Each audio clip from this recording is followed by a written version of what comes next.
everyone, and welcome to Channel 18 TV News. I'm Don Julian. In the news, those of us who often travel along busy Gilmer and Broadway streets are glad to hear that street work is very close to completion. The Tennessee and Gilmer Broadway intersection should be completed this week.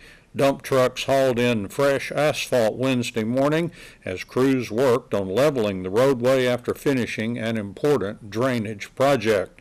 That area has been prone to flooding for years and has been improved with a new drainage structure under the road. TxDOT crews have been working on the project that spans 4 lanes of traffic and a left turn lane. They have done so without having to close off the entire street to traffic. Although only a single lane may have been open either way at times, the area has remained passable. TxDOT expects the project to be finished as early as Thursday, weather permitting. This Saturday, September 21st, the downtown Brick Street Vintage Market. It features over 50 vendors, also the bicycle decorating contest with a big first prize, and all kinds of restaurants and eateries for you to enjoy. Let's find out more from some of our merchants. We've got Marlene. Good morning, Marlene. Good morning. And we got Judy Howman. Good morning. You're here. Yes. So Thank you for having us. What's the latest? How many vendors do we have?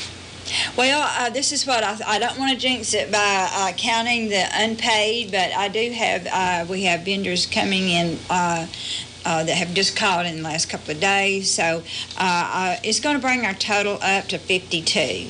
Okay. So that's exciting. I'm not going to count maybe some others that we hope to get in for Saturday, but we have really had a great response from the outside of the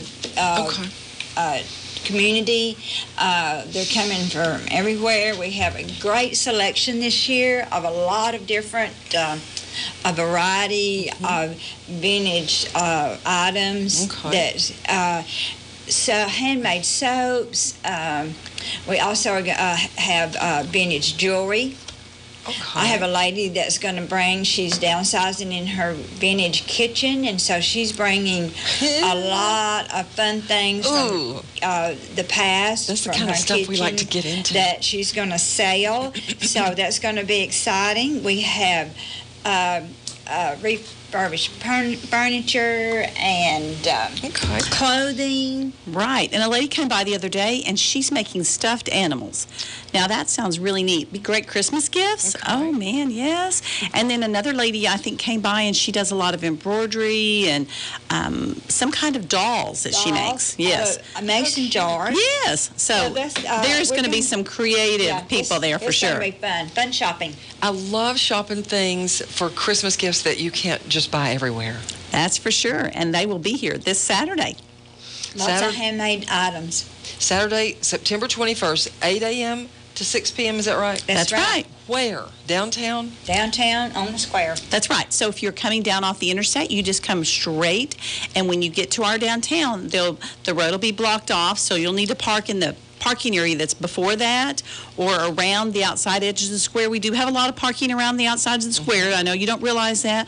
There's parking over by the police station. There's a parking lot just to the right as you get to the square, just before that. And then it's just a little, not even a half a block walk, and we will have the roads blocked off, but that way you can walk and not worry about the traffic. And we are pedestrian friendly in Sulphur Springs, very. That's right. We sure are. And handicap accessible also.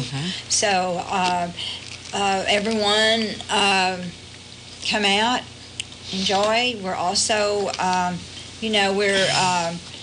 we're just really are going to concentrate that day on get out early, get some breakfast at some of our local restaurants that are going to be open early, coffee shops, new coffee shops.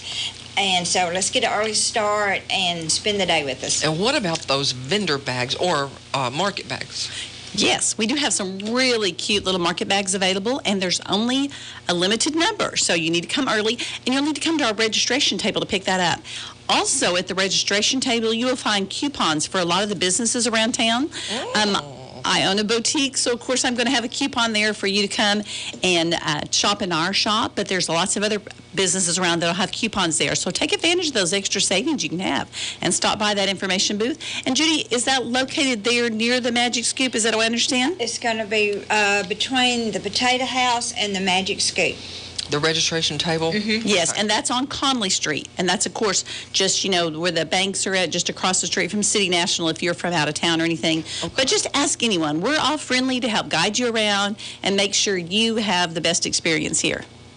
Now, on the back of that beautiful blue card that we've been distributing, it tells, I had no idea we had 17 places to eat downtown. That's right. And you need to take advantage of those. We're offering vendors for shopping, but we're not offering food vendors because we want you to take advantage of the restaurants and things we have here and just to help our entire downtown that way. But listen, within a couple of feet walking distance, you're going to find some place to grab a drink or something to eat, a little snack or whatever you might need. And, of course, there might be a booth that would have some tastings.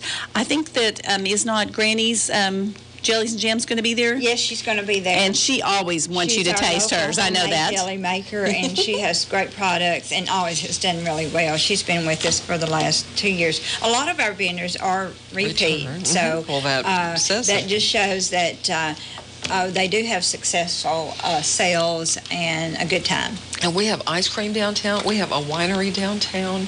There's all kinds of things. That is right, for sure. I love getting to go to vendors who have just stuff you wouldn't find, of course, vintage stuff, unusual, unique gifts, and also in our shops, such as our boutiques, our fashion boutiques. Yes, and a lot of our boutiques do have different things.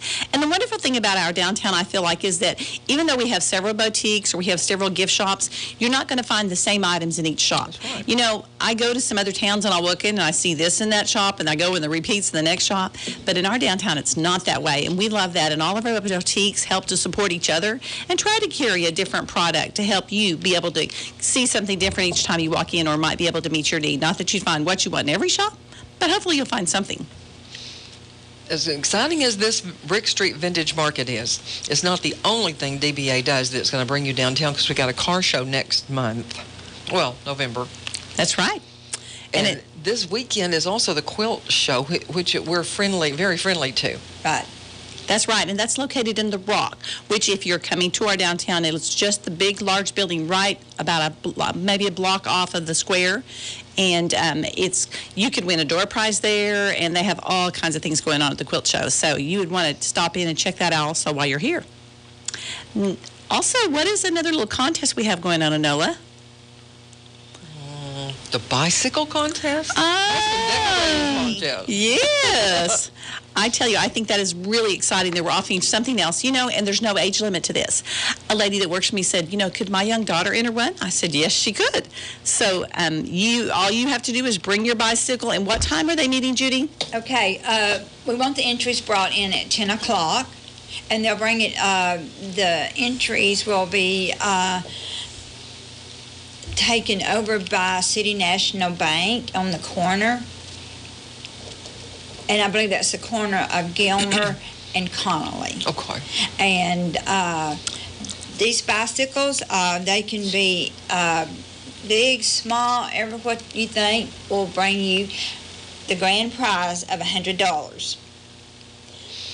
You can decorate that bicycle up. I mean, you could go find all kinds of interesting vintage things. You could come up with some kind of your own little unique design. Now, my thought was, I have this old bicycle sitting beside my house, and the wheels aren't very good right now, and I'm not sure how far I could ride it. But could I decorate that and bring that, Judy? You bet. That's some of the best decorated old bicycles that you can get is some of these that are in yards. We call them yard art, and you can get that bicycle decorated up for fall. Bring it, enter it, win you $100, take it back home and put it in your yard. $100. And that $100, I could spend that good, I bet. Now, another thing, speaking of the bicycle, our logo has our little vintage bike on it. And Judy and I happen to have on the T-shirts that are available. And so we are going to have some of our specialty T-shirts. It's just kind of a keepsake of being here for Brick Street Market or being a part of Sulphur Springs. And it does say Sulphur Springs on it. It says Brick Street Vintage Market and has Sulphur Springs below. I often have people come around, do you have any T-shirt that said Sulphur Springs? Well, here's you one.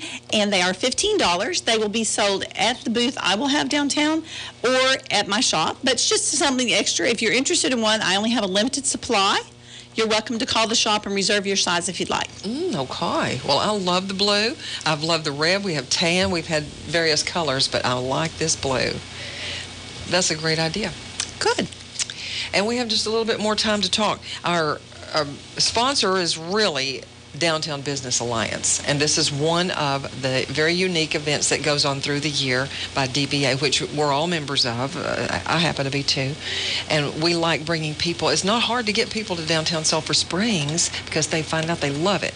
Now, this alliance, like you said, we put this on, and it is to create businesses downtown to. I call this a kickstart for the fall, the vintage market, and DBA does support it. It helps us to advertise and support our local businesses, and we couldn't do this if we did not have the support of the Downtown Business Alliance and all the people that help and work and pull this together. Hard-working folks. And if you've not been a part of our downtown, not besides the vintage market, we have a beautiful square. And so if you have a friend from out of town coming in or grab your girlfriends, this is a great time just to see our square itself. And it's going to be a great day out. I've looked at the weather and it's going to be great. Beautiful. And coming up really soon is the downtown decorating contest. Pretty soon you're going to see beautiful fall arrangements down there. Yeah, I've already started seeing. And also our downtown right now is offering probably 3 or 4 new stores that have just opened. So you want to come and shop those new places, those stores. It's exciting to have these places to open. I don't know if I can name them all, but I know we have at least 4 that have just opened. That's right. Well, vendors, I don't mean vendors, but merchants like yourselves, your shops have your personality in there. And the things that you choose and want to display or brands or lines that you carry, it's unique to you. And that's why we need to go in each one of the shops. That's right, because everyone has something special to offer from their shop, and it shows their personality and style. We have about 1.5 minutes left that we can talk about downtown's Brick Street Vintage Market this Saturday. Judy, you told me about something I thought was really interesting. There's a lady that's going to do a display on, some kind of chalk art? Yes, it's a new way of doing chalk painting. It's in screen painting with, I'm going to say it's like screen painting, but don't quote me on this. I just want... come and see. She's going to be demonstrating. She is coming from Diana, Texas, and she's going to be showing how to do this throughout the day. And I think it'll be fun and interesting to see her work and to see her do some things. Okay. Sounds fun. I cannot wait till Saturday. And she is going to be selling product, and so anyway. New ideals for Christmas and for the fall. That's for sure. Don't forget to come on down and join the fun. Thank you for your enthusiasm and all that you do for our downtown Sulphur Springs and our business climate right here. We love it. Thank you, Enola, for allowing us to be here. Appreciate it. In sports, the Wildcats football team is hungry for a win as they'll host Royce City for homecoming Friday night at the Prim. At his weekly media gathering Wednesday morning, Wildcats football coach Greg Owens discussed his Wildcats and the Royce City Bulldogs. I know you get tired of hearing me say this, but we're getting better. I mean, every week we are better. Defensively, dominated the game. I mean, just totally dominated. I mean, they had like 48 yards rushing and, I don't know, 113 maybe passing, and we just blew some stuff. 20 of that rushing came on one play, and then the passing with the two blown coverages, with that. So just a total domination. So it's frustrating, when all that stuff's happening. We had breakdowns in the special teams with our extra points and our field goals and that kind of stuff. So that's frustrating too, those things. So there's no excuse. We should have won the ball game, and so we're still kind of reeling from that a little bit and figuring that out. But what do? You press on. You go the next day and the next play and all that stuff. So we had about, probably eight holding calls off offense. We had some offsides calls. So all those things are just attention to detail. That's the little things. That's focus. That's, yes, kids are trying hard and all that, but some of it goes back to some bad habits they have of playing too high, and you reach and you get out of place, probably offensive line wise, and they have some quick cats up front. So a big boy's wants to keep hanging on instead of getting his tail down and dropping his hips and all that. So those things are all frustrating stuff, and so. I don't even know what your original question was. What do we got to do to win? I mean, we got to clean that stuff up, right. And not have those kind of mistakes. We can't beat ourselves, but it seems like that's 3 weeks in a row I've told you that answer. So that's where we are. So until we, get it all cleaned up there, we're going to still maybe have the same results. So those are things that we're working on. I think we're getting more experienced. I thought our two running backs had an exceptional game of running hard, and we got after them. Everybody's playing hard. It's just that other little stuff that's happening right now. So, this week, we've had a good week so far. Yesterday was a good physical day. Monday was a insertion day on both sides of the ball. Tuesday was a good physical day, and finished the day with good on good. Varsity and them put the ball on a 25, simulated overtime scenario, and here we go. So, all that stuff. We're just still trying to put them in those situations, but the reality is on a Friday night, it all comes down to making the plays when the lights are on and doing all that. So, again, I think we're getting closer. We're not in a panic mode or anything right now, but I think kids do see progress. Coaches see progress. We want the W, and so we can just feel a little bit better about ourselves. So those are things, again, we're still cleaning up. So this week we'll be challenged again with Royce City. I don't know. I mean, probably maybe the best overall team we've played thus far. Mm-hmm. They're extremely physical. They play extremely hard. They're not complicated in their schemes or what they do. Got some experienced kids in some key spots. Just speaking of them offensively, their quarterbacks I got two of them really.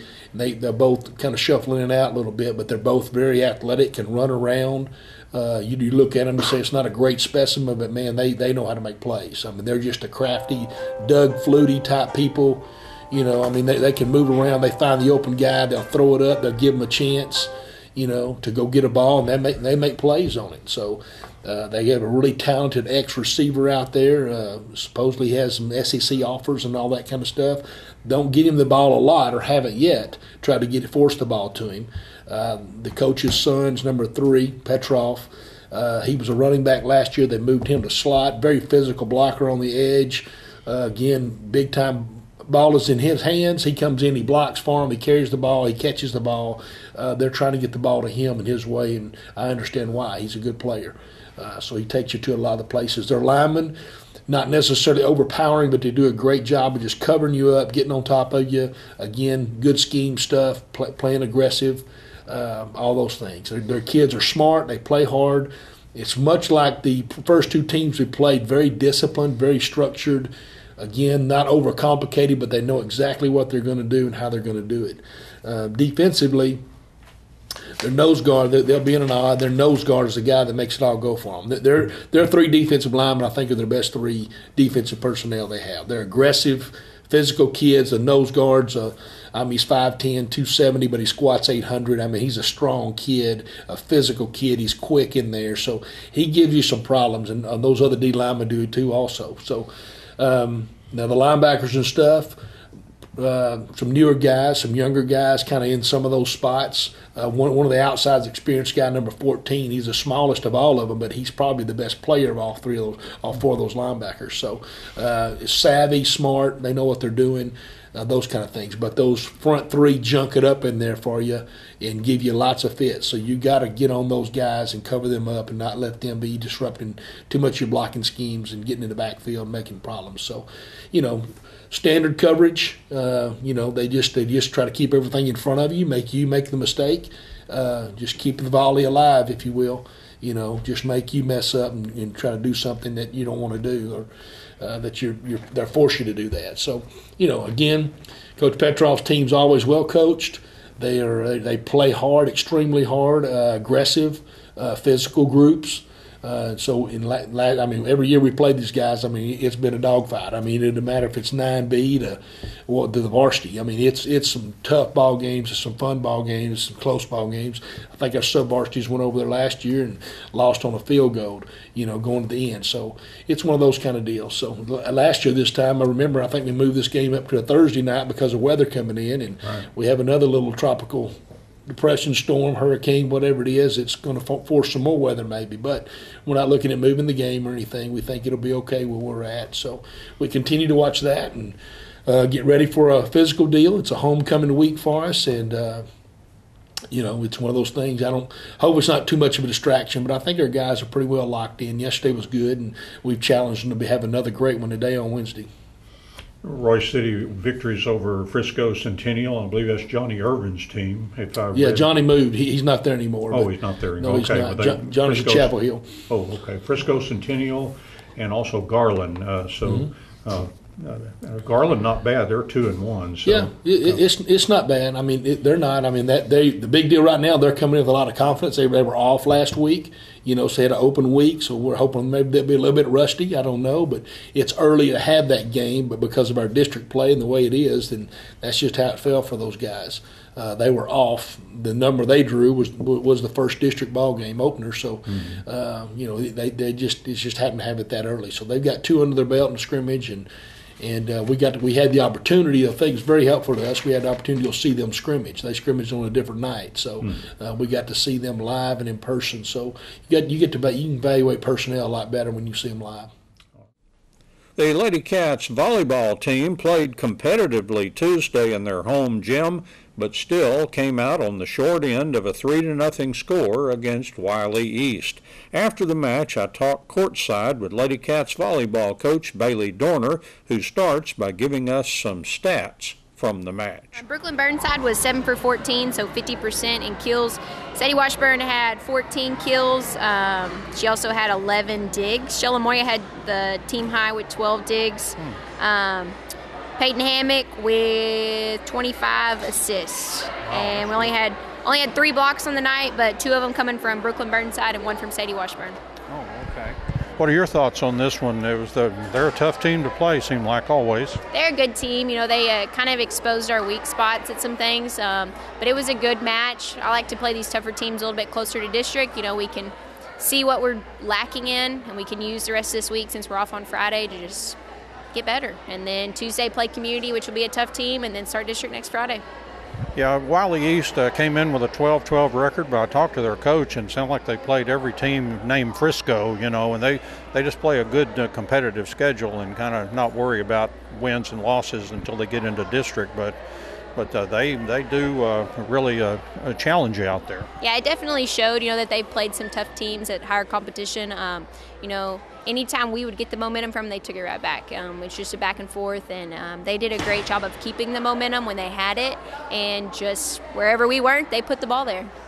You had some bumps and bruises and everything. Did some players kind of get out there and tough it out tonight? Or a little bit, had a couple players who were injured, who a little bit injured but didn't really want to play them, but we had people go out, and so they had to go in, and so, but I just hope maybe resting up the rest of the week we'll be back and healthy next week. I hope we didn't add to the list. We had an injury out there, but we'll just have to, I'm sure that'll all be evaluated and all that. Right. Coach Carroll and the training staff do a great job taking care of our athletes, and so they'll evaluate them, and we'll see where we are tomorrow. All right. You get a day off coming up on Friday for homecoming, and again, I was just talking about that. I think that's a good idea because it always bothered me when there was such a conflict, especially there used to be 4 and 5 volleyball players on the court, and they just were conflicted, about what to do. But you took care of that. I think it works better for everyone. We do have a girl on the court. Kaylee Malone is on the court. Yeah. So that way, she can enjoy it, but also the rest of the kids, they're still teenagers. They're still high school kids. They still need to enjoy homecoming and things like that. And so I'm glad the schedule worked out the way it did. And then, as you mentioned, you get community. That's a real good test. They were tough on us last year. And then right after that, Royce City, it'll be Friday, in 10 days. Right. So I hope we can just get to work and play tough these next few days, and just next Friday we step on the court in the best possible way that we can be, all the way around. Best players, best team, just everything better.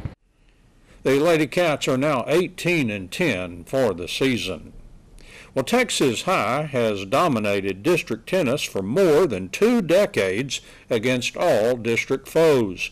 Wildcats team tennis traveled to Texarkana Tuesday and lost to Texas High 18-1. Still, Wildcats tennis coach Tony Martinez can see his team being more competitive with the Tigers. I looked at some of the matches from last year too, and instead of getting blown away like 6-0, 6-0, 6-1, 6-0, 6-0, we were in some matches yesterday. It went 7-5, another one 7-5, another one 6-4. 2-2. We had games, and that's all that we're, asked the kids to do was just, it's not to worry about the overall, the win or the loss here.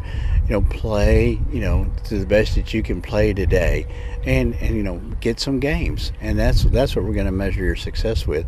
And I felt like we were still successful. I know the score doesn't indicate, when you say 18-1, but from last year to this year, we have leaps and bounds. We're still moving there. They're just also an awesome team over at Texas High. Don't get me wrong. They're still a great team, but we are improving as ourselves. As the overall program.